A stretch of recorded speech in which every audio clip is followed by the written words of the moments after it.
ಅಗಪೆ ಹಾಡು ಬುಕ್ಕದಲ್ಲಿ 164ನೇ ಹಾಡು ಅಗಾಪೆ song book, ಅದರಲ್ಲಿ 164 ಸಾಂಗ್ ನಂಬರ್. ಅದ್ಭುತ ಪ್ರೇಮ ದೇವರ ಪ್ರೇಮ, ನಿತ್ಸಲ ಪ್ರೇಮ ಯೇಸುವಿನ ಪ್ರೇಮ, ಸತ್ಯವಾದದು ಸ್ತುತ್ಯವಾದದು ನಿತ್ಯವಾಗಿ ಸ್ವರ್ಗೀಯ ಪ್ರೇಮವಿದು. ಆಚಾರ್ಯ ಪ್ರೇಮವೇ ಯೇಸು ಪ್ರೇಮವೇ, ಸತ್ಯವೂ ನಿತ್ಯವೂ ಸ್ತುತ್ಯವೂ, ಸತ್ಯವೂ ನಿತ್ಯವೂ ಸ್ತುತ್ಯವೂ, ದೇವ ಸ್ವರೂಪನಾಗಿದ್ದ ಯೇಸು ದೇವ ಸಮಾನನಾಗಿ ಪದವಿ ತೊರೆದೇಚನು ಬರಿದಾದನು, ದಾಸರೂಪವಧರಿಸಿದರೆಗಿಳಿದನು. ಕಲ್ವಾರಿ ಪ್ರೇಮವೇ ರಕ್ಷಕನ್ ಪ್ರೇಮವೇ, ಸತ್ಯವೂ ನಿತ್ಯವೂ ಸ್ತುತ್ಯವೂ, ಸತ್ಯವೂ ನಿತ್ಯವೂ ಸ್ತುತ್ಯವೂ, ಮನುಷ್ಯ ಸಾದೃಶ್ಯನಾದಂತ ಯೇಸು ಮಾನವನಾಗಿ ತಗ್ಗಿಸಿಕೊಂಡು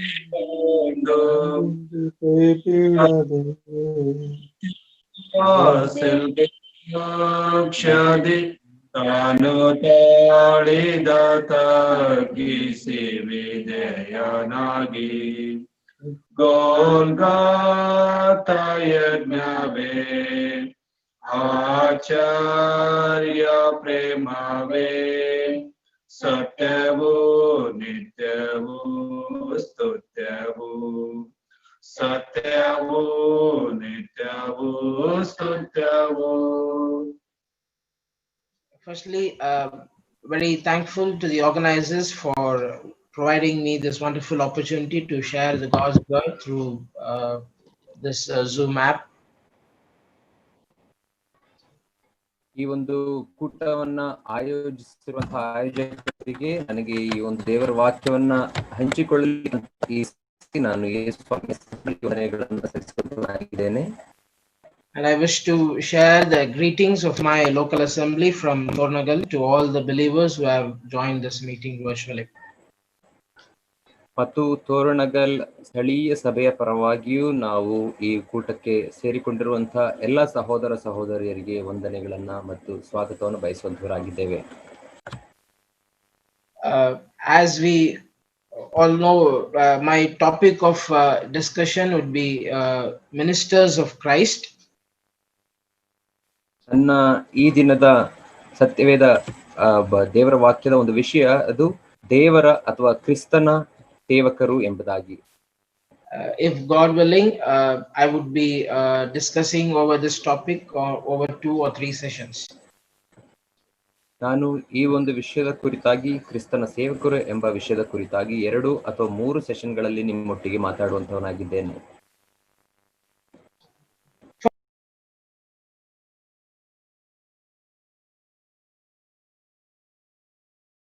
ನಾವು ಮೊದಲನೇದಾಗಿ 1 ಕೊರಿಂಥದವರಿಗೆ ಬರೆದ ಪತ್ರಿಕೆ 4ನೇ ಅಧ್ಯಾಯ 1ನೇ ವಚನವನ್ನು ನಾವು ಓದಿಕೊಳ್ಳೋಣ.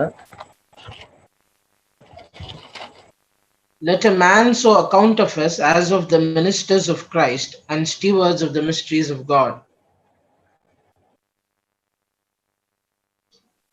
ಜನರು ನಮ್ಮನ್ನು ಕ್ರಿಸ್ತನ ಕೈಕೆಳಗಿನವರೆಂತಲೂ ದೇವರು ತಿಳಿಸಿರುವ ಸತ್ಯಾರ್ಥಗಳ ವಿಷಯದಲ್ಲಿ ಮನೆವಾರ್ತೆಯವರೆಂತಲೂ ಎಣಿಸಬೇಕು.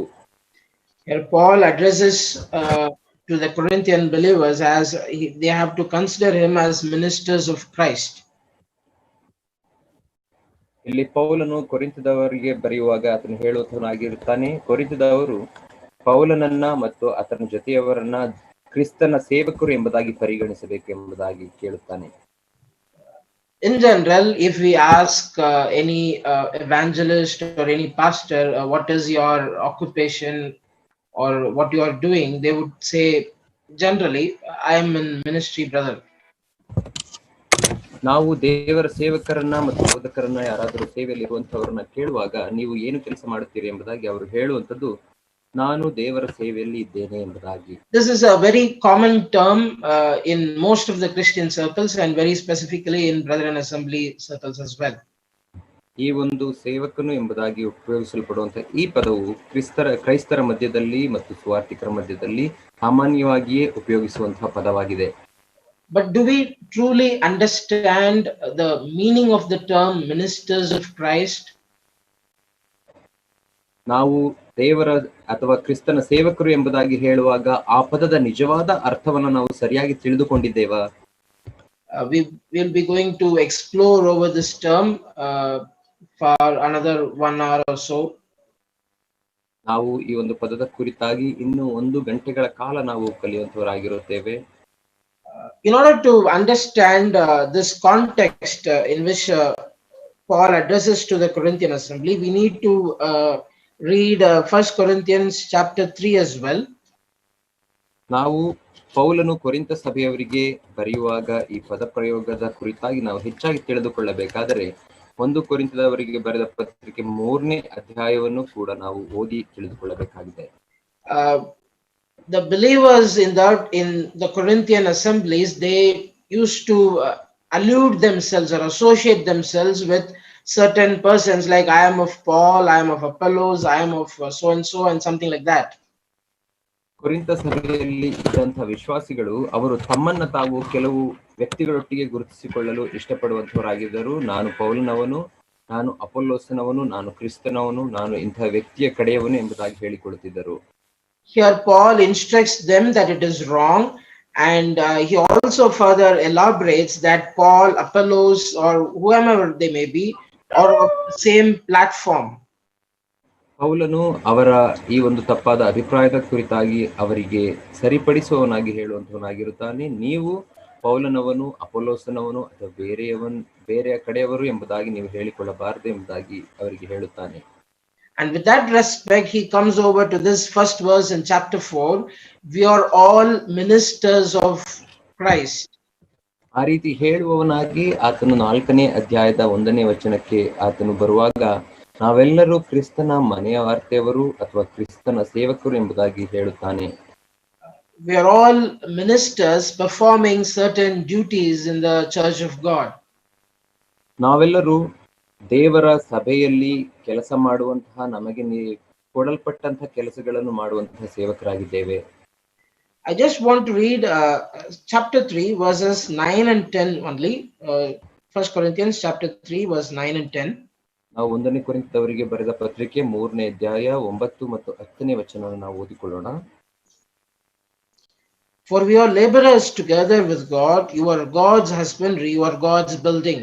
According to the grace of God which is given unto me as a wise master builder, I have laid the foundation, and another buildeth thereon. But let every man take heed how he buildeth thereupon. ನಾವು ದೇವರ ಜೊತೆ ಕೆಲಸದವರು, ನೀವು ದೇವರ ಹೊಲವೂ ದೇವರ ಕಟ್ಟಡವೂ ಆಗಿದ್ದೀರಿ. ದೇವರು ನನಗೆ ಕೃಪೆಯಿಂದ ಒಪ್ಪಿಸಿದ ಕೆಲಸವನ್ನು ನಡೆಸಿ ನಾನು ಪ್ರವೀಣ ಶಿಲ್ಪಿಯಂತೆ ಅಸ್ತಿವಾರ ಹಾಕಿದೆನು. ಮತ್ತೊಬ್ಬನು ಅದರ ಮೇಲೆ ಕಟ್ಟುತ್ತಾನೆ. ಪ್ರತಿಯೊಬ್ಬನು ತಾನು ಅದರ ಮೇಲೆ ಎಂಥದನ್ನು ಕಟ್ಟುತ್ತಾನೋ ಎಚ್ಚರಿಕೆಯಾಗಿರಬೇಕು ಎಂಬುದಾಗಿ ನೋಡುತ್ತೇವೆ. Just keep in mind the words laborers together, master builder, according to the grace of God. These 3 words. ನಾವು ಈ ಓದಿದಂತ ಈ 2 ವಚನಗಳಲ್ಲಿ ಜೊತೆ ಕೆಲಸದವರು ಮತ್ತು ಪ್ರವೀಣ ಶಿಲ್ಪಿ ಮತ್ತು ಕಟ್ಟುತ್ತಾನೆ ಎಂಬಂತ ಪ್ರತಿಯೊಬ್ಬನು ತಾನು ಕಟ್ಟುತ್ತಾನೆ ಎಂಬಂತ ವಿಷಯಗಳ ಕಡೆಗೆ ನಮ್ಮ ಗಮನವನ್ನ ಹರಿಸೋಣ ಮತ್ತು ಅದನ್ನು ಜ್ಞಾಪಕದಲ್ಲಿಟ್ಟುಕೊಳ್ಳೋಣ. As we move forward in the study, you will be able to relate these words with the subject we are dealing with here. ನಾವು ಈ ವಾಕ್ಯ ಭಾಗದಲ್ಲಿರುವಂತಹ ಈ ಒಂದು ಪದಗಳನ್ನು ಜ್ಞಾಪಕದಲ್ಲಿಟ್ಟುಕೊಳ್ಳುವಾಗ ಮುಂದಿನ ನಮ್ಮ ಅಧ್ಯಯನಕ್ಕೆ ಸಹಾಯವಾಗುವಂತದ್ದಾಗಿದೆ. As we all know, we are all members of the body of Christ, united as one under the headship of our Lord and Savior Jesus Christ. ನಾವೆಲ್ಲರೂ ಕ್ರಿಸ್ತನೆಂಬ ಶಿರಸ್ಸಿನಲ್ಲಿ ಆತನ ದೇಹಕ್ಕೆ ಅಂಗಗಳಾಗಿ ನಾವೆಲ್ಲರೂ ಕಟ್ಟಲ್ಪಡುತ್ತಾ ಇದ್ದೇವೆ ಎಂಬುದಾಗಿ ನಮಗೆಲ್ಲರಿಗೂ ಗೊತ್ತಿದೆ. As we read in Ephesians chapter 3, the mystery of Christ is concerning with the body of Christ united in one. ಎಫೆಸದವರಿಗೆ ಬರೆದ ಪತ್ರಿಕೆ 3ನೇ ಅಧ್ಯಾಯದಲ್ಲಿ ನಾವು ನೋಡುವಾಗ ಕ್ರಿಸ್ತನ ದೇಹವೆಂಬಂತಹ ಮರ್ಮ ಅಥವಾ ಕ್ರಿಸ್ತನ ಕಟ್ಟಡವು ಎಂಬಂತಹ ಮರ್ಮದವನ್ನು ನಾವು ನೋಡುವಾಗ ಅಲ್ಲಿ ನಾವೆಲ್ಲರೂ ಕ್ರಿಸ್ತನ ಆಲಯವಾಗಲಿ ಕಟ್ಟಲ್ಪಡುತ್ತಾ ಇದ್ದೇವೆ ಎಂಬುದಾಗಿ ನೋಡುತ್ತೇವೆ. Though we are from different walks of life, though we are from different cultures and different background, we are united in one as members of the body of Christ. ನಾವೆಲ್ಲರೂ ಜೀವಿತದ ಮತ್ತು ಸಮಾಜದ ಬೇರೆ ಬೇರೆ ಪಂಗಡಗಳಿಂದ ಬಂದಿರಬಹುದು ಅಥವಾ ಬೇರೆ ಬೇರೆ ಹಿನ್ನೆಲೆಗಳಿಂದ ಬಂದಿರುವವರಾದರೂ ಕೂಡ ನಾವೆಲ್ಲರೂ ಕ್ರಿಸ್ತನಲ್ಲಿ ಒಂದೇ ಆಗಿದ್ದೇವೆ. At this point, we have to understand the distinction between servants of God and ministers of Christ. ನಾವು ಈ ಸಂದರ್ಭದಲ್ಲಿ ದೇವರ ಮನೆವಾರ್ತೆಯವರು ಮತ್ತು ಯೇಸು ಕ್ರಿಸ್ತನ ಸೇವಕರಿಗೆ ಈ ಎರಡು ಪದಗಳಿಗೆ ಇರುವಂತಹ ವ್ಯತ್ಯಾಸವನ್ನು ಅರ್ಥ ಮಾಡಿಕೊಳ್ಳುವುದು ಪ್ರಾಮುಖ್ಯವಾಗಿದೆ. In general, in the New Testament, if you read, 3 Greek words are used for minister, for ministers of Christ. ದೇವರ ಅಥವಾ ಕ್ರಿಸ್ತನ ಸೇವಕರು ಎಂಬಂತಹ ಪದ ಪ್ರಯೋಗಕ್ಕೆ ಹೊಸ ಒಡಂಬಡಿಕೆಯಲ್ಲಿ ಗ್ರೀಕ್ ಭಾಷೆಯಲ್ಲಿ 3 ಪದಗಳನ್ನು ಉಪಯೋಗಿಸಿರುವುದನ್ನು ನಾವು ನೋಡಿಕೊಳ್ಳಬಹುದು. Diakonos, doulos, and hyperitus. Pardon me, brother. Diakonos, doulos, and hyperitus. Hyperitus ಎಂಬಂತಹ ಪದಗಳು. All these 3 words refer to a service with respect to work, service with respect to master, and service with respect to the public.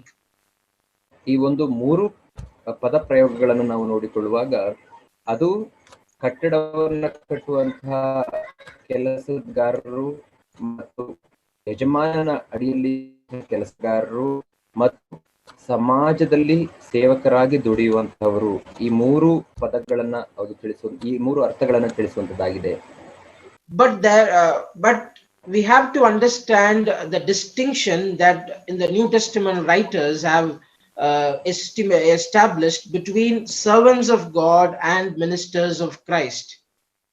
ನಾವು ಇಲ್ಲಿ ಹೊಸ ಒಡಂಬಡಿಕೆಯ ಲೇಖಕರು ಹೇಳಿದ ಹಾಗೆ ದೇವರ ಮನೆವಾರ್ತೆಯವರು ಮತ್ತು ಕ್ರಿಸ್ತನ ಸೇವಕರು ಎಂಬಂತ ವಿಷಯಗಳ ಕುರಿತಾದಂತಹ 2 ಪದಗಳಿಗಿರುವ ವ್ಯತ್ಯಾಸವನ್ನು ತಿಳಿದುಕೊಳ್ಳಬೇಕಾಗಿದೆ. In the New Testament, in English, if the term of God, it refers to a relationship between God and the world. ಹೊಸ ಒಡಂಬಡಿಕೆಯಲ್ಲಿ ನಾವು ನೋಡುವಾಗ ದೇವರ ದೃಷ್ಟಿಕೋನದಿಂದ ನಾವು ನೋಡುವುದಾದರೆ ಅದು ದೇವರೊಟ್ಟಿಗೆ ಮತ್ತು ಪ್ರಪಂಚದೊಟ್ಟಿಗೆ ನಮಗಿರುವಂತಹ ಸಂಬಂಧವನ್ನ ತಿಳಿಸುವುದಾಗಿದೆ. But if it refers to of Christ, ministers of Christ, or ambassadors of Christ, then it refers to the relationship between a believer and Christ himself, that is Church of God. ಮತ್ತು ಕ್ರಿಸ್ತನ ಸೇವಕರು ಎಂಬುದಾಗಿ ಹೇಳಿಕೊಳ್ಳುವಾಗ ನಾವು ಕ್ರಿಸ್ತನ ಅಡಿಯಲ್ಲಿ ಕೆಲಸ ಮಾಡುವಂತವರು ಅಥವಾ ಕ್ರಿಸ್ತನ ಸೇವಕರು, ಕ್ರಿಸ್ತನಿಗೂ ನಮಗೂ ಇರುವಂತಹ ಸಂಬಂಧ, ವಿಶ್ವಾಸಿಗಳಿಗೆ ಕ್ರಿಸ್ತನಿಗೆ ಇರುವಂತಹ ಸಂಬಂಧವನ್ನು ತಿಳಿಸುವಂತದ್ದಾಗಿದೆ. We are all servants of God in this world. ನಾವೆಲ್ಲರೂ ದೇವರ ಸೇವಕರಾಗಿ ಈ ಪ್ರಪಂಚದಲ್ಲಿ ಅಥವಾ ಈ ಲೋಕದಲ್ಲಿ ಇರುವಂತವರಾಗಿದ್ದೇವೆ. We are all commanded to preach the gospel. We are all commanded to establish show forth our witness to this world. ನಾವೆಲ್ಲರೂ ಸುವಾರ್ತೆಯನ್ನ ಸಾರಲಿಕ್ಕೆ ನಾವು ಆಜ್ಞಾಪಿಸಲ್ಪಟ್ಟಿದ್ದೇವೆ. ನಾವೆಲ್ಲರೂ ಸಾಕ್ಷಿಗಳಾಗಿ ಲೋಕದಲ್ಲಿ ಜೀವಿಸಬೇಕೆಂಬುದಾಗಿ ದೇವರಿಂದ ಆಜ್ಞಾಪಿಸಲ್ಪಟ್ಟಿದ್ದೇವೆ. But with respect to the church, every individual member also have a specific function inside the body of Christ. ಆದರೆ ಸಭೆಯ ವಿಷಯಕ್ಕೆ ಬರುವಾಗ ಪ್ರತಿಯೊಬ್ಬ ವ್ಯಕ್ತಿಯು ಆತನ ವ್ಯಕ್ತಿಗತವಾಗಿ ಕ್ರಿಸ್ತನೆಂಬಂತಹ ಆ ಸಭೆಗೆ ನಾವು ಅಂಗಗಳಾಗಿದ್ದೇವೆ ಮತ್ತು ನಮ್ಮದೇ ಆದಂತಹ ನಿರ್ದಿಷ್ಟ ಕಾರ್ಯಗಳನ್ನು ಹೊಂದಿದ್ದೇವೆ. That is why here Paul very specifically uses the term of Christ. If you read the first verse, ministers of Christ, and then the second word, and stewards of the mysteries of God, stewards of God. ಆದ್ರಿಂದಲೇ ನಾವು ಈ ಒಂದು ವಾಕ್ಯ ಭಾಗದಲ್ಲಿ 1 ಕೊರಿಂಥ 4ನೇ ಅಧ್ಯಾಯದಲ್ಲಿ ನಾವು ನೋಡಿಕೊಳ್ಳುವಾಗ ಈ ವಿಷಯದಲ್ಲಿ ಆತನು ಹೇಳುತ್ತಾನೆ, ಮನೆವಾರ್ತೆಯವರೆಂತಲೂ ಮತ್ತು ಕ್ರಿಸ್ತನ ಸೇವಕರು ಎಂಬುದಾಗಿ ಆತನು ಹೇಳುವಂತವನಾಗಿರುತ್ತಾನೆ. So here ministers, in the sense, all believers have a certain duty to perform inside the body of Christ, that is the church or the local gathering of the assembly of saints. ಕ್ರಿಸ್ತನ ಸೇವಕರು ಎಂಬುದಾಗಿ ಹೇಳುವಾಗ ಪ್ರತಿಯೊಬ್ಬೊಬ್ಬರು ಸ್ಥಳೀಯ ಸಭೆಯಲ್ಲಿ ನಾವು, ಅಂದರೆ ಕ್ರಿಸ್ತನ ದೇಹದಲ್ಲಿ ನಾವೆಲ್ಲರೂ ಒಂದೊಂದು ನಿರ್ದಿಷ್ಟ ಕಾರ್ಯಗಳನ್ನು ಮಾಡುವಂತವರಾಗಿರುತ್ತೇವೆ ಎಂಬುದಾಗಿ ಇದರ ಅರ್ಥವಾಗಿದೆ. Paul planted the word of God, Apollos watered for some other believer to grow in the faith of God. ಪೌಲನು ಗಿಡವನ್ನ ನೀರು ಹೊಯ್ದನು ಮತ್ತು ಅದರ ಉದ್ದೇಶವೇನೆಂಬುದಾಗಿ ಹೇಳ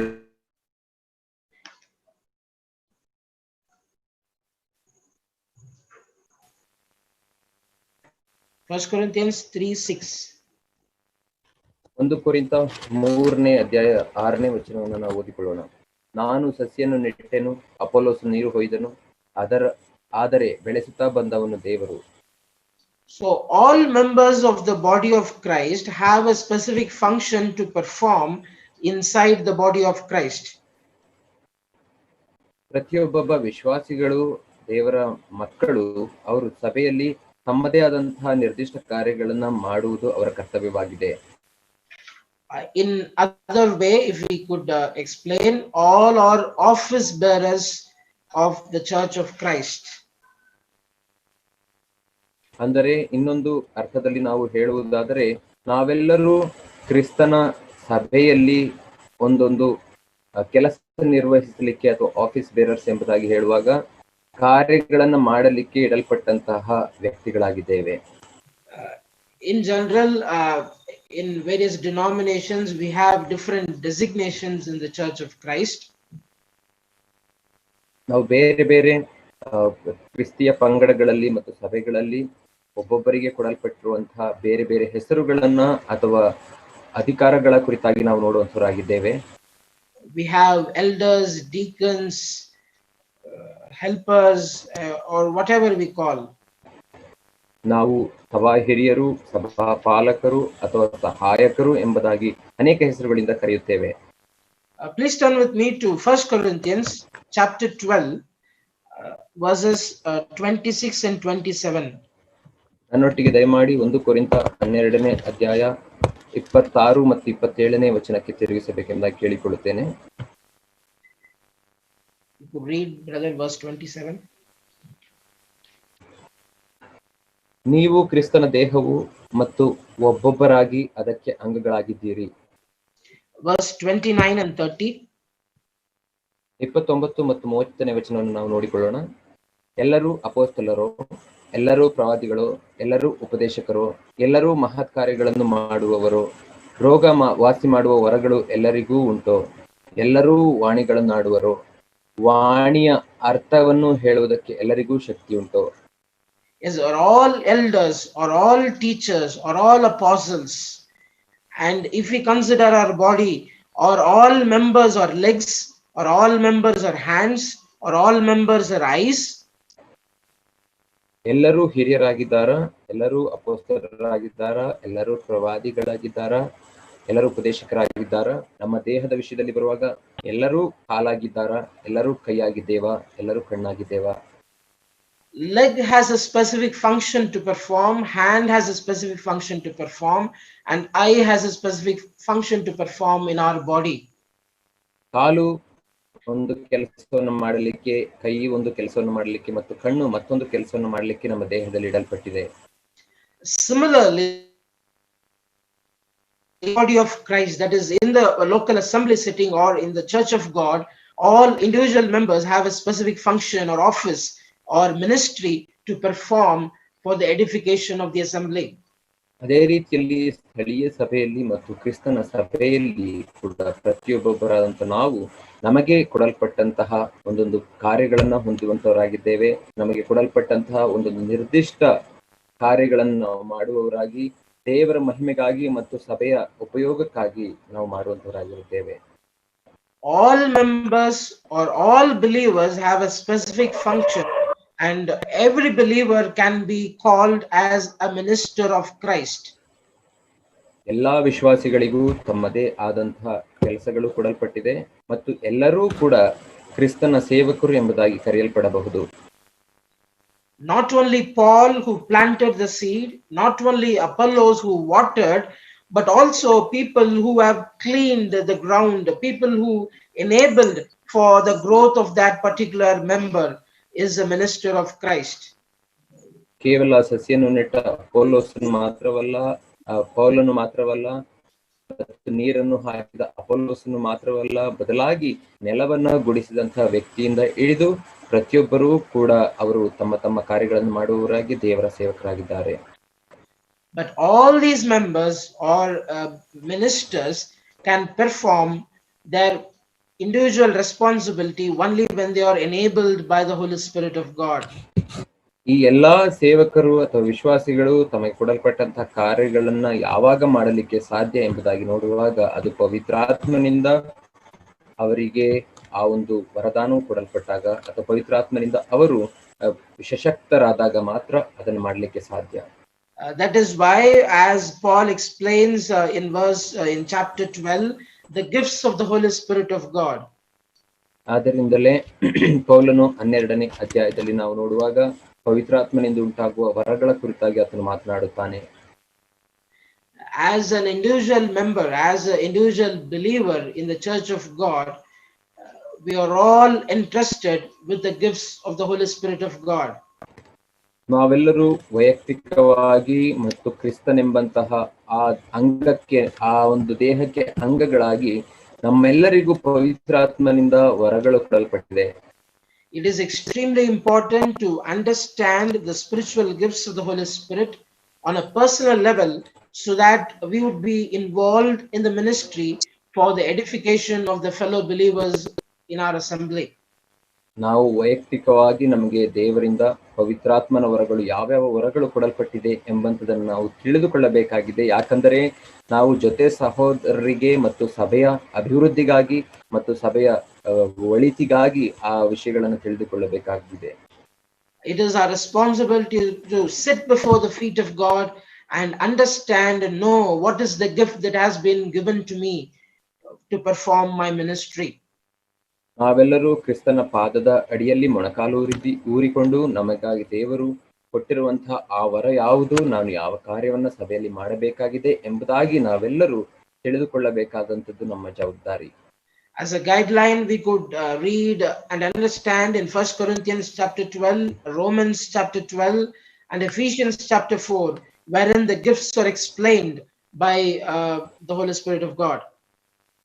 1 ಕೊರಿಂಥ 12ನೇ ಅಧ್ಯಾಯ, ರೋಮಾಪುರದವರಿಗೆ ಬರೆದ ಪತ್ರಿಕೆ 12ನೇ ಅಧ್ಯಾಯ ಮತ್ತು ಎಫೆಸದವರಿಗೆ ಬರೆದ ಪತ್ರಿಕೆ 4ನೇ ಅಧ್ಯಾಯದಲ್ಲಿ ಈ ಎಲ್ಲಾ ಭಾಗಗಳಲ್ಲಿ ಪವಿತ್ರಾತ್ಮನ ವರಗಳ ಕುರಿತಾಗಿ ಕೊಡಲ್ಪಟ್ಟಿದೆ. ಅಲ್ಲಿ ನಾವು ಓದಿ ನಮಗೆ ಕೊಡಲ್ಪಟ್ಟಿರುವಂತಹ ಆತ್ಮೀಕ ವರಗಳ ಕುರಿತಾಗಿ ಅರ್ಥ ಮಾಡಿಕೊಳ್ಳಬಹುದಾಗಿದೆ.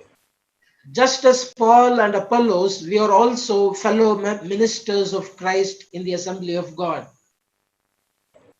ಪೌಲನು ಮತ್ತು ಅಪೊಲ್ಲೋಸನ ಹಾಗೆ ನಾವೆಲ್ಲರೂ ಕೂಡ ಈ ಕ್ರಿಸ್ತನ ಸಭೆಯಲ್ಲಿ ಮತ್ತು ಸ್ಥಳೀಯ ಸಭೆಯಲ್ಲಿ ನಾವು ಜೊತೆ ಸೇವಕರಾಗಿ ಸಹೋದರರೊಟ್ಟಿಗೆ ಕೆಲಸ ಮಾಡುವಂತವರಾಗಿದ್ದೇವೆ. So this is the general overview and operation of a minister of Christ. ಇದು ಒಂದು ಸಾಮಾನ್ಯವಾದಂತಹ ಹೊರರೇಖೆಯಾಗಿದೆ ಕ್ರಿಸ್ತನ ಸೇವಕನು ಎಂಬುದಾಗಿ ಕುರಿತಾಗಿ ಹೇಳುವಾಗ. We can only perform our function only when we are enabled by the Holy Spirit of God. ನಾವು ನಮ್ಮ ಕಾರ್ಯಗಳನ್ನು ಮಾಡಲಿಕ್ಕೆ ಯಾವಾಗ ಸಾಧ್ಯ ಎಂಬುದಾಗಿ ಹೇಳುವಾಗ ಪವಿತ್ರಾತ್ಮನಿಂದ ನಮಗೆ ಶಕ್ತಿಯು ದೊರೆತಾಗ, ಅದು ಪವಿತ್ರಾತ್ಮನಿಂದ ನಮಗೆ ಸಶಕ್ತೀಕರಣವಾದಾಗ. But what is the main objective for a minister of Christ? ಒಬ್ಬ ಕ್ರಿಸ್ತನ ಸೇವಕನು ಎಂಬುದಾಗಿ ಹೇಳುವಾಗ ಆತನಿಗಿರುವಂತಹ ಪ್ರಾಮುಖ್ಯವಾದಂತಹ ಒಂದು ಧ್ಯೇಯ ಉದ್ದೇಶ ಏನಾಗಿದೆ? Let us turn to Mark's Gospel, Gospel according to Mark, chapter 8. ನಾವೆಲ್ಲರೂ ಮಾರ್ಕನ್ ಬರೆದ ಸುವಾರ್ತೆ 8ನೇ ಅಧ್ಯಾಯದ ಕಡೆಗೆ ನಮ್ಮ ವೇದಗಳನ್ನು ತಿರುಗಿಸೋಣ. We'll read verses 1 to 4. ನಾವು 1ರಿಂದ 4ನೇ ವಚನದವರೆಗೆ ಓದಿಕೊಳ್ಳೋಣ. ಆ ದಿವಸಗಳಲ್ಲಿ ಜನರು ತಿರುಗಿ ಗುಂಪು ಕೂಡಿ ಬಂದಾಗ ಅವರಿಗೆ ಊಟಕ್ಕೆ ಏನೂ ಇಲ್ಲದೆ ಇರಲು ಯೇಸು ತನ್ನ ಶಿಷ್ಯರನ್ನು ಹತ್ತಿರಕ್ಕೆ ಕರೆದು, ಈ ಜನರನ್ನು ನೋಡಿ ಕನಿಕರ ಪಡುತ್ತೇನೆ. ಇವರು ನನ್ನ ಬಳಿಗೆ ಬಂದು 3 ದಿನವಾಯಿತು. ಇವರಿಗೆ ಊಟಕ್ಕೆ ಏನೂ ಇಲ್ಲ. ಇವರನ್ನು ಉಪವಾಸವಾಗಿ ಮನೆಗೆ ಕಳುಹಿಸಿಬಿಟ್ಟರೆ ದಾರಿಯಲ್ಲಿ ಬಳಲಿ ಹೋಗುವರು. ಇವರಲ್ಲಿ ಕೆಲವರು ದೂರದಿಂದ ಬಂದಿದ್ದಾರೆ ಎಂದು ಅವರಿಗೆ ಹೇಳಿದ್ದಕ್ಕೆ ಶಿಷ್ಯರು, ಈ ಅಡವಿಯಲ್ಲಿ ಎಲ್ಲಿಂದ ರೊಟ್ಟಿಯನ್ನು ತಂದು ಈ ಜನರನ್ನು ತೃಪ್ತಿಪಡಿಸುವುದಕ್ಕಾದೀತು ಅಂದರು. Here, Jesus was compassionate about the people and informed his desire to his disciples that the people should be fed. ಇಲ್ಲಿ ಯೇಸು ಕ್ರಿಸ್ತನು ಜನಗಳ ಕುರಿತಾಗಿ ಆತನು ಕರುಣೆಯುಳ್ಳವನಾದನು ಆಗಿದ್ದನು ಮತ್ತು ತನ್ನ ಶಿಷ್ಯರಿಗೆ ಈ ಜನರಿಗೆ ಊಟ ಮಾಡಿಸಬೇಕು ಎಂಬಂತಹ ತನ್ನ ಮನದ ಬಯಕೆಯನ್ನ ತಿಳಿಸಿದನು. Before his communication, he did not perform any kind of miracle, or ತನ್ನ ಶಕ್ತಿಯನ್ನು ಎಲ್ಲಿಯೂ ಉಪಯೋಗಿಸಲಿಲ್ಲ ಮತ್ತು ಎಲ್ಲಿಯೂ ಅದ್ಭುತ ಕಾರ್ಯಗಳನ್ನು ಆತನು ಮಾಡಲಿಲ್ಲ. He did not command his disciples that you go outside and bring food for these people. ಆತನು ತನ್ನ ಶಿಷ್ಯರಿಗೆ ನೀವು ಹೊರಗೆ ಹೋಗಿ ಈ ಜನರಿಗೆ ಆಹಾರವನ್ನು ತೆಗೆದುಕೊಂಡು ಬನ್ನಿರಿ ಎಂದಾಗಿಯೂ ಕೂಡ ಹೇಳಲಿಲ್ಲ. But he just informed his compassion towards the people to his own disciples. ಆದರೆ ಬದಲಾಗಿ ಆತನು ಈ ಜನರ ಕುರಿತಾಗಿ ಆತನಿಗಿರುವಂತಹ ಕನಿಕರವನ್ನ ತನ್ನ ಶಿಷ್ಯರಿಗೆ ತಿಳಿಸಿದನು. But in verse 4, we read about the reaction of his disciples. ಆದರೆ 4ನೇ ವಚನದಲ್ಲಿ ನಾವು ಆತನ ಶಿಷ್ಯರ ಅದಕ್ಕೆ ಪ್ರತ್ಯುತ್ತರ ಏನಾಗಿದೆ ಎಂಬುದನ್ನು ನಾವು ನೋಡುತ್ತೇವೆ. They did not recognize Christ's power. ಅವರು ಕ್ರಿಸ್ತನ ಶಕ್ತಿಯನ್ನ ಗುರುತಿಸಲಿಲ್ಲ. They focused on their inabilities. ಅವರು ತಮಗಿದ್ದಂತಹ ಅಸಮರ್ಥವಾದಂತಹ ಕಾರ್ಯಗಳ ಕುರಿತಾಗಿ ಅವರು ಚಿಂತಿತರಾದರು. They could not understand or comprehend God's Jesus Christ's desire. ಅವರು ಯೇಸು ಕ್ರಿಸ್ತನಿಗಿದ್ದಂತಹ ಬಯಕೆಯನ್ನ ಅರ್ಥ ಮಾಡಿಕೊಳ್ಳಲಿಕ್ಕೆ ಸಾಧ್ಯವಾಗಲಿಲ್ಲ. So the main objective for a minister is be a channel of communication between God and his people. ನಾವು ದೇವರ ಸೇವಕರಾಗಿ ಇರುವಾಗ ನಮಗೆ ಇರಬೇಕಾದಂತಹ ಮುಖ್ಯ ಉದ್ದೇಶ ಅಥವಾ ಧ್ಯೇಯ ಏನಾಗಿರಬೇಕು ಎಂದರೆ ದೇವರಿಗೂ ಮತ್ತು ಜನರಿಗೂ ಮಧ್ಯದಲ್ಲಿನ ಒಂದು ಕೊಂಡಿಯಾಗಿ ನಾವು ಇರಬೇಕಾಗಿದೆ. Be a channel of communication between God and his people and not merely instruments of his power. ದೇವರಿಗೂ ಮತ್ತು ಆತನ ಜನರಿಗೂ ಮಧ್ಯದಲ್ಲಿ ನಾವು ಸಂಪರ್ಕ ಸೇತುವೆಗಳಾಗಿರಬೇಕು, ಸಂಪರ್ಕವನ್ನು ಏರ್ಪಡಿಸುವವರಾಗಿರಬೇಕು ಹೊರತು ಕೇವಲ ನಾವು ಕಾರ್ಯಗಳ ಕುರಿತಾಗಿ ಚಿಂತೆ ಮಾಡುವವರಾಗಿರಬಾರದು. When Jesus Christ informed his desire to his disciples, they complained about him. Rather, they did not think about what need to be done for these people. ಯೇಸು ಕ್ರಿಸ್ತನು ತನ್ನ ಮನದ ಇಂಗಿತವನ್ನ ತನ್ನ ಶಿಷ್ಯರಿಗೆ ಹೇಳಿದಾಗ ಅವರು ತಮಗಿರುವಂತಹ ಅಸಮರ್ಥತೆಯ ಕುರಿತಾಗಿ ಅವರು ನೆವ ಹೇಳುವವರಾದರೂ ದೂರು ಹೇಳುವವರಾದರೂ ಬದಲಾಗಿ ಮುಂದೆ ಏನು ಕಾರ್ಯವನ್ನು ಮಾಡಬೇಕಾಗಿದೆ ಎಂಬುದರ ವಿಷಯದಲ್ಲಿ ಚಿಂತೆ ಮಾಡಲಿಲ್ಲ. Yes, Christ used his power and fed 4,000 people with 7 loaves and a few fishes. ಹೌದು, ದೇವರು 4 ಮೀನು ಮತ್ತು 7 ರೊಟ್ಟಿಗಳನ್ನ ಉಪಯೋಗಿಸಿಕೊಂಡು ಅಲ್ಲಿ ಕೂಡಿ ಬಂದಂತಹ ಜನರಿಗೆ ಊಟವನ್ನು ಬಡಿಸಿದನು. But that was not Christ's expectation. We had to understand or feel about the Christ's desire to feed the people. ಆದರೆ ಅದು ದೇವರಿಗೆ ಪ್ರಾಮುಖ್ಯವಾದ ಸಂಗತಿ ಆಗಿರಲಿಲ್ಲ, ಜನರಿಗೆ ಊಟ ಮಾಡಿಸುವಂಥದ್ದು. ಬದಲಾಗಿ ಆತನ ಮನದ ಆಸೆ ಏನಾಗಿದೆ ಎಂಬುದನ್ನು ಆತನ ಶಿಷ್ಯರು ತಿಳಿದುಕೊಳ್ಳಬೇಕಾಗಿತ್ತು ಎಂಬುದೇ ಆತನ ಇಷ್ಟವಾಗಿದೆ. So a minister need not be an instrument of power, but need to be a channel of communication, what God wants us to communicate to his own believers out there in the church.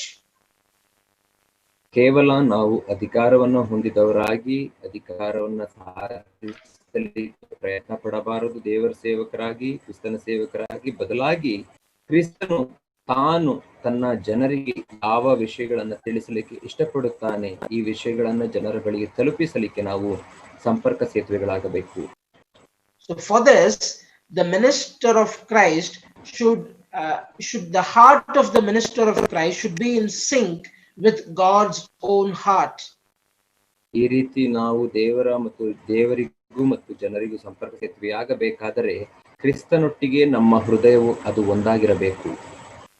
Only when we could understand God's love toward his people, God's compassion toward his people, we can understand what needs to be done next. ನಾವು ದೇವರಿಗೂ ಮತ್ತು ಕ್ರಿಸ್ತನಿಗೆ ತನ್ನ ಜನಗಳ ಕಡೆಗೆ ಇರುವಂತಹ ಪ್ರೀತಿನ ಅರ್ಥ ಮಾಡಿಕೊಂಡಾಗ ಮಾತ್ರ ಮುಂದೆ ಯಾವ ಕಾರ್ಯವನ್ನು ಮಾಡಬೇಕು ಎಂಬ ವಿಷಯಗಳ ಕುರಿತಾಗಿ ಚಿಂತಿಸುತ್ತೇವೆ. We need to just communicate God's love and compassion toward his people. That is the expectation or the main goal of a minister of Christ. ನಾವು ದೇವರ ಕರುಣೆ ತನ್ನ ಜನಗಳ ಕಡೆಗೆ ಯಾವ ರೀತಿ ಇದೆ, ಆ ಕರುಣೆಯನ್ನ ಕುರಿತಾಗಿ ನಾವು ಜನರಿಗೆ ತಿಳಿಸಬೇಕಾದಂತ ಅವಶ್ಯಕತೆ ಇದೆ ಅಷ್ಟೇ. In order to understand this much better, I want you to compare this with Moses' experience in the wilderness. ನಾವು ಸರಿಯಾಗಿ ಅರ್ಥ ಮಾಡಿಕೊಳ್ಳಬೇಕಾದರೆ ಈ ವಾಕ್ಯ ಭಾಗವನ್ನ ಮೋಶೆಗೆ ಅರಣ್ಯದಲ್ಲಿ ಆದಂತಹ ಅನುಭವವನ್ನ ನಾವು ಹೋಲಿಸಿ ನೋಡಬೇಕು. Let us turn to Exodus chapter 17. ನಾವೆಲ್ಲರೂ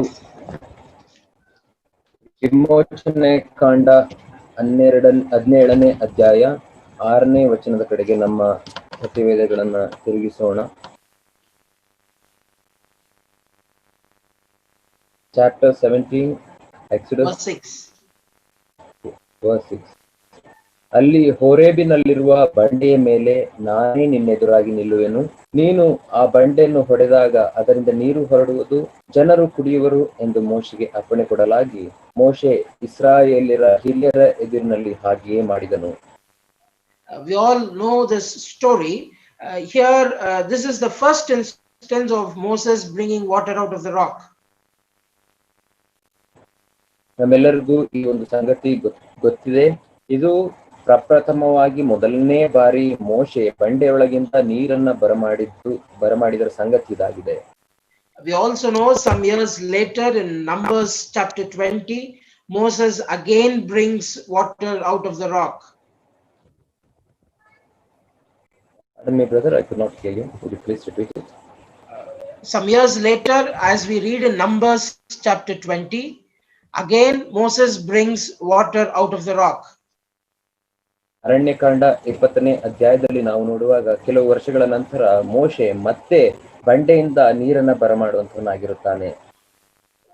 But the operation, the method he employed are different in these two instances. ಈ ಎರಡು ಕಡೆಗಳಲ್ಲಿ ಆತನು ನೀರನ್ನ ಬರಮಾಡಲಿಕ್ಕೆ ಉಪಯೋಗಿಸಿದ ಸಾಧನಗಳು ಅದು ಬೇರೆಯಾಗಿದೆ. Here God commands Moses to smite the rock, to strike the rock so that I will bring water out of the rock. ಮೊದಲನೇದಾಗಿ ಆತನು ನೀರನ್ನು ಬರಮಾಡಿದಾಗ ಬಂಡೆಯೊಳಗೆ ದೇವರು ಆ ಬಂಡೆಗೆ ತನ್ನ ಕೋಲಿನಿಂದ ಒಡೆಯಬೇಕು ಎಂಬುದಾಗಿ ಹೇಳಿಕೊಳ್ಳುತ್ತಾನೆ. ಆಗ ಅದರಿಂದ ನೀರು ಬರುವಂತದ್ದಾಗಿದೆ. But if we read Numbers chapter 20 verse 8, God tells Moses, speak to the rock about me and the people's thirst will be quenched.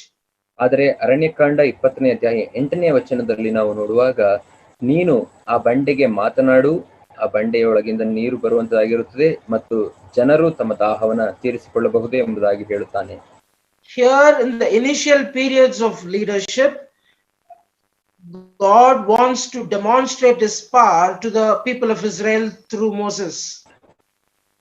ಇಲ್ಲಿ ನಾಯಕತ್ವದ ಮೊದಲನೆಯ ದಿನಗಳಲ್ಲಿ ದೇವರು ತನ್ನ ಶಕ್ತಿಯನ್ನ ಇಸ್ರಾಯೇಲರ ಕಡೆಗೆ, ತನ್ನ ಅಧಿಕಾರನ ಇಸ್ರಾಯೇಲರ ಕಡೆಗೆ ಮೋಶೆಯ ಮುಖಾಂತರ ಅದನ್ನು ತೋರಿಸಲಿಕ್ಕೆ ಇಷ್ಟಪಡುತ್ತಾನೆ. That is why God says, strike the rock and water will come out. ಆದ್ದರಿಂದಲೇ ದೇವರು ಈ 17ನೇ ಅಧ್ಯಾಯದಲ್ಲಿ ವಿಮೋಚನಾ ಕಾಂಡದಲ್ಲಿ ಬಂಡೆಯನ್ನ ಹೊಡಿ, ಅದರಿಂದ ನೀರು ಬರುತ್ತೆ ಎಂಬುದಾಗಿ ಹೇಳುತ್ತಾನೆ. But over the years, people of Israel have seen greater miracles than these in the wilderness. And now, at this point in Numbers chapter 20, God shows his compassion to the people of Israel. ಇಲ್ಲಿ ಮೋಶೆ ಬಂಡೆಯೊಳಗಿಂದ ನೀರನ್ನು ವಿಮೋಚನೆ ಕಾಂಡದಲ್ಲಿ ಬರಮಾಡಿದ ತರುವಾಯ ಅನೇಕ ವರ್ಷಗಳ ಕಾಲ ಇಸ್ರಾಯೇಲರು ದೇವರ ಅದಕ್ಕಿಂತ ಅಪರಿಮಿತವಾದಂತಹ ಅದ್ಭುತ ಕಾರ್ಯಗಳನ್ನ ಅವರು ನೋಡುವವರಾದರು. ಮತ್ತು 20ನೇ ಅಧ್ಯಾಯ ಅರಣ್ಯಕಾಂಡಕ್ಕೆ ಬರುವಾಗ ಆತನು ತನ್ನ ಜನರ ಮತ್ತು ಇಸ್ರಾಯೇಲರ ಕುರಿತಾಗಿ ತನಗಿರುವಂತಹ ಕರುಣೆಯನ್ನು ತೋರಿಸಲಿಕ್ಕೆ ಆತನು ಇಷ್ಟಪಟ್ಟನು. That is why he says, speak to the rock about me, glorify my name in front of the people, and water will come out of the rock. ಆದ್ದರಿಂದಲೇ ಆತನು ಮೋಶೆಗೆ, ನೀನು ಈ ಬಂಡೆಯೊಟ್ಟಿಗೆ ಮಾತನಾಡು, ನನ್ನನ್ನ ಘನಪಡಿಸು, ನನ್ನನ್ನು ಸ್ತುತಿಸು, ಆಗ ಆ ಬಂಡೆಯೊಳಗಿಂದ ನೀರು ಹೊರಟು ಬರುತ್ತದೆ ಎಂಬುದಾಗಿ ಆತನು ಹೇಳಿದನು. But Moses, because of his earlier practice, he smote the rock, but still water came out of that rock. ಆದರೆ ಮೋಶೆ ಆತನು ಮೊದಲು ಮಾಡಿದ ಹಾಗೆ ಈಗಲೂ ಕೂಡ ಬಂಡೆಯನ್ನ ಹೊಡೆದನು ಮಾತನಾಡುವ ಬದಲಾಗಿ, ಆದರೂ ಆ ಬಂಡೆಯೊಳಗಿಂದ ನೀರು ಹೊರಟು ಬಂತು.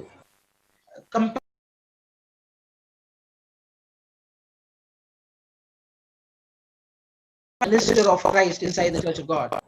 ನಾವು ಮೋಶೆಯ ಈ ಒಂದು ನೀರನ್ನ ಭರಿಸುವಂತಹ ಈ ಸಂಗತಿಯನ್ನ ನಾವು ಸಭೆಯಲ್ಲಿ ಇರುವಂತಹ ಕ್ರಿಸ್ತನ ಸೇವಕರ ಒಟ್ಟಿಗೆ ನಾವು ಹೋಲಿಸಿ ನೋಡಬೇಕಾಗಿದೆ. God never expects a minister of Christ to be his instrument of power, but wants us to communicate what God wants to communicate to the fellow believers in the assembly. ದೇವರು ನಾವು ಕೇವಲ ಅಧಿಕಾರವನ್ನು ಹೊಂದಿದವರಾಗಿರಬೇಕು ಎಂಬುದಾಗಿ ಬಯಸುವುದಿಲ್ಲ, ಬದಲಾಗಿ ಕ್ರಿಸ್ತನು ತನ್ನ ಸಭೆಗೆ, ವಿಶ್ವಾಸಿಗಳಿಗೆ ಯಾವ ವಿಷಯವನ್ನು ತಿಳಿಸಲಿಕ್ಕೆ ಇಷ್ಟಪಡುತ್ತಾನೋ ಆ ವಿಷಯವನ್ನ ತಿಳಿಸುವಂತಹ ಸಾಧನಗಳಾಗಿರಬೇಕು ಎಂಬುದಾಗಿ ಇಷ್ಟಪಡುತ್ತಾನೆ. So a minister is a channel of communication between God and his people, and not just an instrument of power. ಒಬ್ಬ ಕ್ರಿಸ್ತನ ಸೇವಕನು ಎಂಬುದಾಗಿ ಹೇಳುವಾಗ ದೇವರ ಮತ್ತು ಆತನ ಜನರ ಮಧ್ಯದಲ್ಲಿ ಸಂಪರ್ಕವನ್ನ ಏರ್ಪಡಿಸುವಂತ ಸಾಧನವಾಗಿರಬೇಕು ಹೊರತು ಕೇವಲ ಅಧಿಕಾರವನ್ನು ಸಾಧಿಸುವಂತ ವ್ಯಕ್ತಿಯಾಗಿರಬಾರದು. The important characteristics is firstly, he should understand God's own heart. ಒಬ್ಬ ಕ್ರಿಸ್ತನ ಸೇವಕನಿಗೆ ಇರಬೇಕಾದಂತ ಪ್ರಾಮುಖ್ಯವಾದ ಗುಣಲಕ್ಷಣಗಳು ಯಾವುದೇ ಎಂಬುದಾಗಿ ಹೇಳುವಾಗ ಮೊದಲನೇದಾಗಿ ಆತನು ಕ್ರಿಸ್ತನ ಮನಸ್ಸನ್ನ ತಿಳಿದುಕೊಳ್ಳುವವನಾಗಿರಬೇಕು. Secondly, he should obey God's word or God's command. ಎರಡನೇದಾಗಿ ಆತನು ದೇವರ ಆಜ್ಞೆಯನ್ನ ಅವನು ಅನುಸರಿಸುವವನಾಗಿ ಅದನ್ನು ಕೈಗೊಳ್ಳುವವನಾಗಿರಬೇಕು. Moses failed to obey God's command in Numbers chapter 20. ನಾವು ಅರಣ್ಯಕಾಂಡ 20ನೇ ಅಧ್ಯಾಯದಲ್ಲಿ ನೋಡುವಾಗ ಮೋಶೆ ದೇವರ ಆಜ್ಞೆಯನ್ನ ಆತನು ಕೈಗೊಂಡು ನಡೆಯುವುದಕ್ಕೆ ಆತನು ವಿಫಲನಾದನು. So we should be understanding God's heart. We should be understanding God's will, in which direction God wants me to go, and not only that, we should obey that path which God has provided us. ಆದ್ದರಿಂದಲೇ ನಾವು ದೇವರ ಹೃದಯವನ್ನ ಬಲ್ಲವರಾಗಿರಬೇಕು. ದೇವರ ಚಿತ್ತ ನಮ್ಮ ಜೀವಿತದಲ್ಲಿ ಏನಾಗಿದೆ, ಆತನು ತೋರಿಸುವಂತ ದಾರಿ ಏನಾಗಿದೆ ಎಂಬುದನ್ನು ತಿಳ್ಕೊಳ್ಳುವವರಾಗಿ ಮುಂದೆ ಸಾಗುವವರಾಗಿರಬೇಕು. We may be an elder, we may be a teacher, or we may be a helper, or we may be a deacon, or whatever office that God has entrusted to us, we should do it according to the will of God alone. ನಾವು ಒಬ್ಬ ಹಿರಿಯನಾಗಿರಬಹುದು, ಅಥವಾ ಸಭಾಪಾಲಕನಾಗಿರಬಹುದು, ಅಥವಾ ಬೋಧಕನಾಗಿರಬಹುದು, ಅಥವಾ ಚಿಕ್ಕ ಕೆಲಸವನ್ನ ಮಾಡುವವನಾಗಿ ನಾನು ಸಭೆಯಲ್ಲಿ ಇರಬಹುದು. ಆದರೂ ದೇವರ ಚಿತ್ತವನ್ನ ತಿಳಿದವನಾಗಿ ಮುಂದೆ ಹೋಗಬೇಕಾಗಿದೆ. So these are all the basic dimensions of a minister, as you could see in my screen. Just the 3 points: objective, overview, and operation, which we have just now discussed about. ಆದ್ದರಿಂದಲೇ ಇದು ಒಂದು ಕ್ರಿಸ್ತನ ಸೇವಕರಿಗೆ ಇರಬೇಕಾದಂತಹ ಗುಣಲಕ್ಷಣಗಳ ಒಂದು ಪಕ್ಷಿನೋಟವಾಗಿದೆ. ದೇವರ ಸೇವಕರಿಗೆ ಇರಬೇಕಾದಂತಹ ಧ್ಯೇಯ ಮತ್ತು ಹೊರರೇಖೆ ಮತ್ತು ಅವರ ಕಾರ್ಯಗಳ ಬಗ್ಗೆ ನಾವು ಇಲ್ಲಿ ನಮ್ಮ ಸ್ಕ್ರೀನ್ ಮೇಲೆ ನೋಡ್ತಾ ಇರುವ ಹಾಗೆ ನಾವು ನೋಡಬಹುದು. if we have to perform our duty as a true minister of Christ, we should understand God's heart and we should obey God's word. It is the important characteristics of a minister. ನಾವು ದೇವರ ಸೇವಕರಾಗಿ ಕಾರ್ಯವನ್ನು ಮಾಡಬೇಕಾದರೆ ದೇವರ ಹೃದಯವನ್ನು ಬಲ್ಲವರಾಗಿರಬೇಕು, ದೇವರ ಚಿತ್ತವನ್ನ ತಿಳಿದುಕೊಳ್ಳುವವರಾಗಿರಬೇಕು. ಇದೇ ಒಬ್ಬ ದೇವರ ಸೇವಕನಿಗೆ ಅಥವಾ ಕ್ರಿಸ್ತನ ಸೇವಕನಿಗೆ ಇರಬೇಕಾದ ಪ್ರಾಮುಖ್ಯವಾದ ಗುಣಲಕ್ಷಣಗಳು. Brother, can I continue? Only 5 minutes left, or